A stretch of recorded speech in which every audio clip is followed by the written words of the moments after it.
pessoal da quarta etapa da EJA, graças a Deus aqui então reunidos mais uma vez para mais uma videoaula de História com o professor Ronaldo Moura. E na nossa videoaula então de História de hoje, nós vamos dar continuidade ao nosso assunto lá no nosso livro, a partir da página 162, a partir do tópico A Expansão do Território Brasileiro. E aí, pessoal, eu quis trazer esse mapa para nós o explorarmos. Por quê, pessoal? O Brasil, ele não surgiu a partir aí, da chegada dos portugueses, e muito menos era do tamanho que nós conhecemos hoje, Territorialmente, o Brasil tem a dimensão de continente, ou seja, territorialmente o Brasil é o quinto maior país do mundo em extensão territorial, em quantidades de terras. Mas o Brasil não nasceu desse tamanho. Como vocês podem ver, pessoal, ali no século XV, por volta de 1494, as terras brasileiras elas foram divididas entre portugueses e espanhóis por um tratado conhecido como Tratado de Tordesilhas. Tratado esse é assinado nessa cidade espanhola de Tordesilhas, aonde então dividia as terras brasileiras, como vocês podem ver aí no mapa, entre Portugal e Espanha. Então, essa parte aqui, da direita, essa parte leste, ficaria para Portugal, e essa parte aqui, da esquerda, oeste, ficaria então para a Espanha. Então, aqui eram terras espanholas antigamente.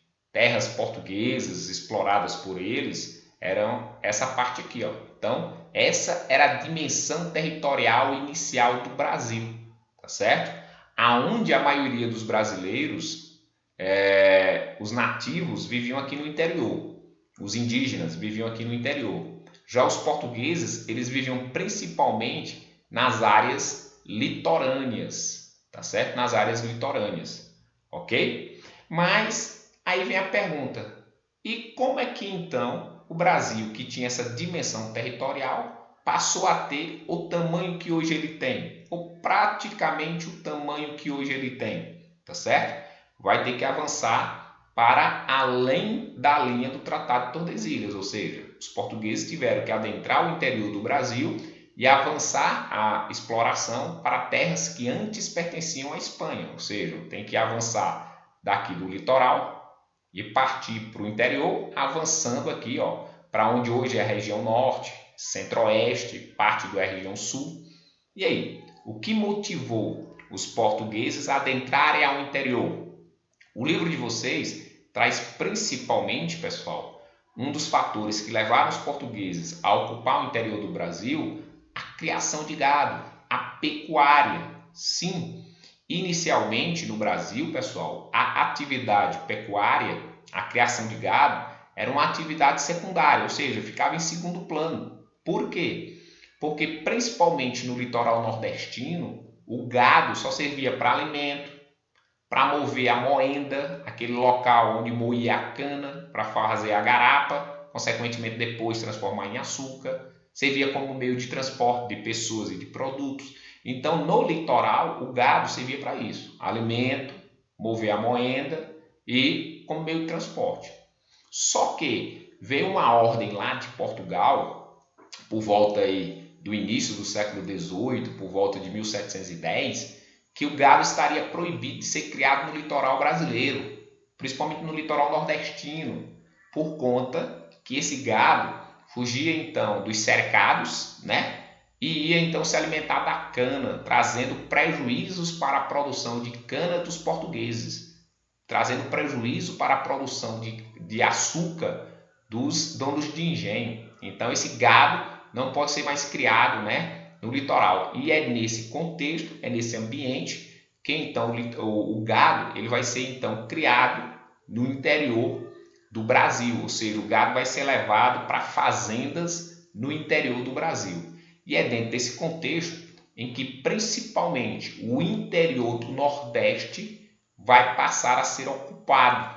Por exemplo, o Piauí, o nosso estado, ele vai nascer a partir do surgimento de fazendas de gado, que vai fazer surgir vilas, como a Vila da Mocha, hoje Oeiras, e depois outras vilas e cidades, e consequentemente surgir o famoso capitania de São José do Piauí, o que viria a ser o Piauí de hoje, tá certo, pessoal? Então, ó, o gado era sim criado aqui no litoral nordestino e aí ele vai ser transferido para o interior do Nordeste.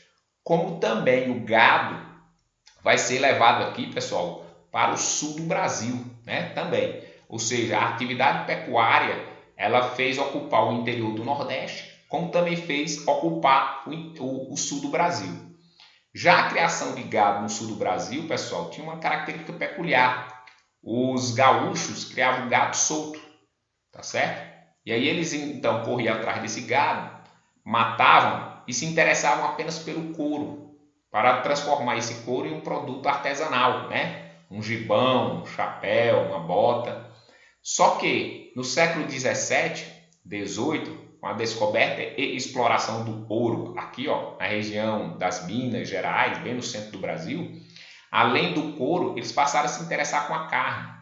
E aí então eles passaram a criar o gado, ó, em fazendas, que eles chamam até hoje de estâncias. Então, nós podemos dizer que a atividade pecuária, a criação de gado, fez sim expandir o território brasileiro rumo ao interior do Nordeste, como também rumo ao sul do Brasil. Como eu disse, né, a criação de gado, por exemplo, rumo ao interior do Nordeste, fez surgir a capitania de São José do Piauí, o que viria a ser depois o nosso estado do Piauí. Fez surgir a Vila da Mocha, o que viria a ser depois a capital do Piauí, Oeiras. Sim, Oeiras, aqui próximo da gente, foi a primeira capital do Piauí. Só em 1852, na metade do século XIX, é que houve essa transferência, né, da capital de Oeiras para Teresina. Tá certo, pessoal? Então, aqui nós vamos então concluindo a nossa videoaula. Fiquem com Deus, bons estudos. Valeu, pessoal!